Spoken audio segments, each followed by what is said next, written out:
2020 Lincoln Aviator Grand Touring First Look, 500 HP hybrid with luxury and power. Want a luxury SUV that goes like hell while also saving gas? The Aviator Grand Touring promises all of that, but does it deliver? The Lincoln Navigator establishes that spending more than $80,000 for a luxury SUV from an American automaker is acceptable. If it equals the best of Europe and Japan in terms of driving performance, ride comfort, interior swag, and exterior swagger, it should be priced on par, right? In the case of the slightly smaller 2020 Lincoln Aviator Grand Touring, does the same ring true?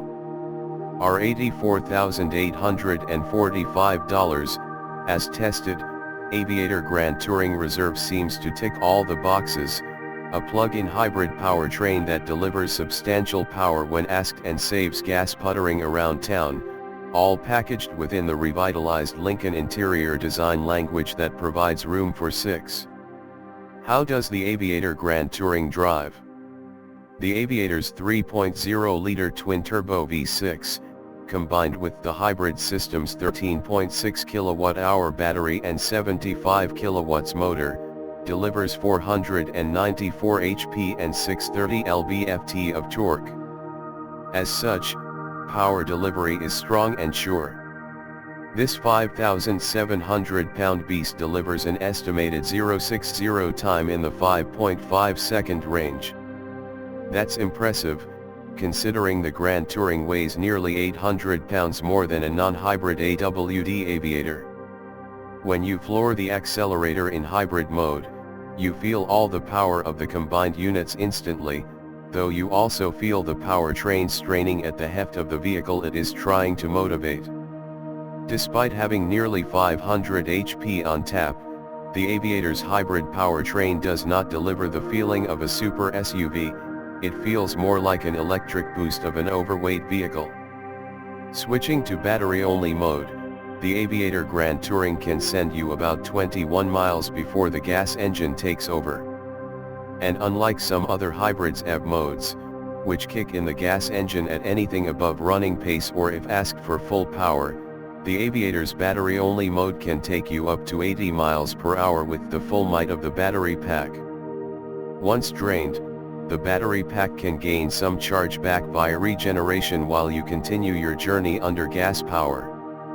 The 10-speed automatic transmission's shifts were relatively smooth whether gliding or hustling, and it felt more linear than, say, the rubber band feel of the Lexus RX 450h's CVT, though, to be fair, Lexus has done a good job refining the CVT. That said, coming away from a rolling California stop, the Aviator Grand Touring acted as if it didn't know whether it wanted to do so under engine or battery motor power or both surging and jerking on repeated occasions. As this is the pace of parking lots and slow-and-go traffic jams, this dynamic has the potential to be a recurring irritability. The Aviator Grand Touring's adaptive air glide suspension systems perform a good enough job of soaking up road rash, but it does have a habit of hobby horsing over undulations. A few passes through Palos Verdes' notoriously topsy-turvy Portuguese bend produced a neck-snapping oscillation in both normal and excite modes.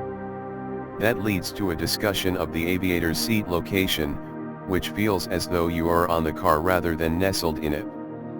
This effect amplifies at least to the 6'1" male the hobby horsing sensation in your inner ear.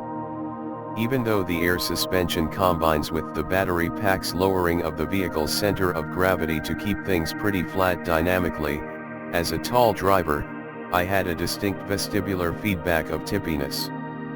Steering feel is a bit loose on center, but with such a heavy vehicle, it's probably better than something set with a snappy reactivity. Brake feedback and modulation was typical for hybrids with regenerative braking a bit vague and spongy. Whichever automaker gets hybrid braking feel consistently right shall receive a blue ribbon. How does it tow? When equipped with the optional Class 4 tow package, the Lincoln Aviator Grand Touring delivers a maximum trailer capacity of 5,600 pounds. That's a tandem axle trailer carrying a Boston Whaler 210 Montauk or a couple of jet skis with little problem. How luxurious is the Aviator Grand Touring's interior? Inside, the Aviator Grand Touring's interior is elegant but not opulent. Based on the Aviator Reserve trim itself, one tier down from the opulent Black Label trim, it's not quite as upscale as that of its sibling top-line Lincoln Navigator or Aviator Black Label. What is, though it performs a decent approximation. More important, the Aviator's insides certainly look and feel closer to those of a Navigator than to the downmarket Ford Explorer ST, which shares the same platform. In addition to the cool mid-century modern styling and snazzy trim bits, another visible difference is the piano key shifter, which is an appreciated design touch but takes some getting used to after decades. The optional 30-way perfect position seats with massage function definitely reduce fatigue on long journeys. You will want to experiment with the seat's maneuverability to find the perfect setting for you.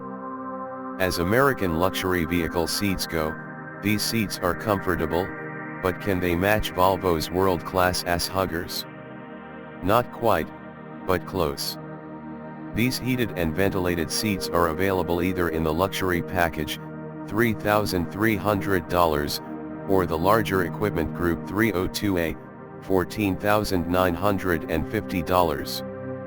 The latter package is primarily what jacked up our Aviator Grand Touring's base price of $69,895. Moving back a row, the second row captain's chairs have plenty of legroom but seem a bit skinny for how much space their footprint occupies in the cabin.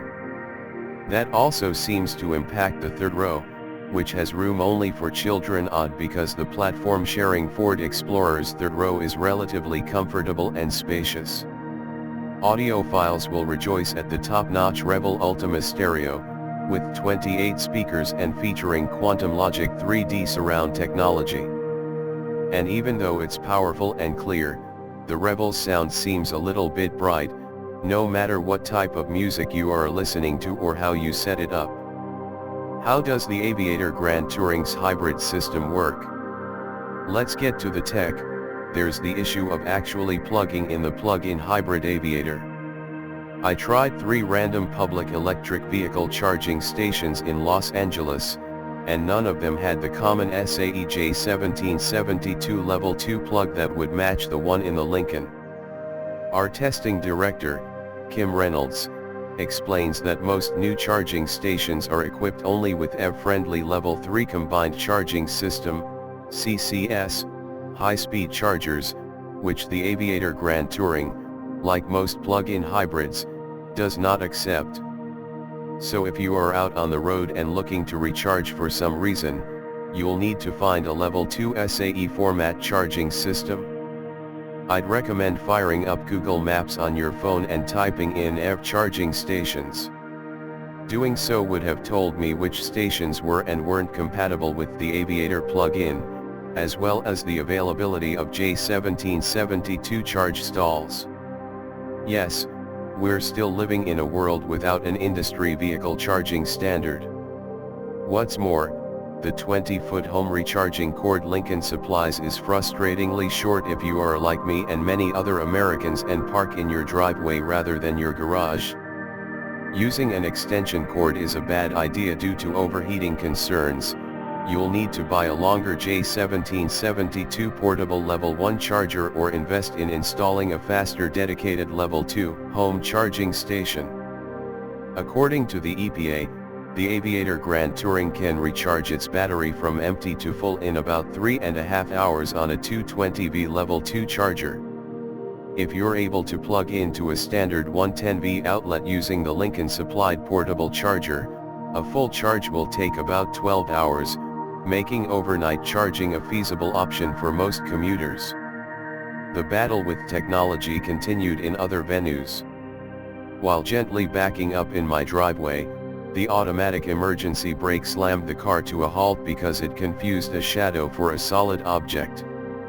Also, the button on the hatch lid that purportedly automatically closes the hatch and sets the alarm refused to function. I also have gripes with poor user interfaces. For instance, the spoken command button is located at 10 o'clock on the steering wheel, exactly where your left thumb will grip and depress every time you initiate a turn. So unless you change your proper hand positioning, every cornering maneuver gets interrupted by an automated audio prompt. In our SUV of the Year review of the Aviator, it wouldn't be that bad if voice commands actually worked, but the Lincoln's system is based on Ford's Sync, which still struggles to provide a correct response to many questions or commands. Plugging in your iPhone or Android to take advantage of Apple CarPlay or Android Auto is unquestionably the best way to go.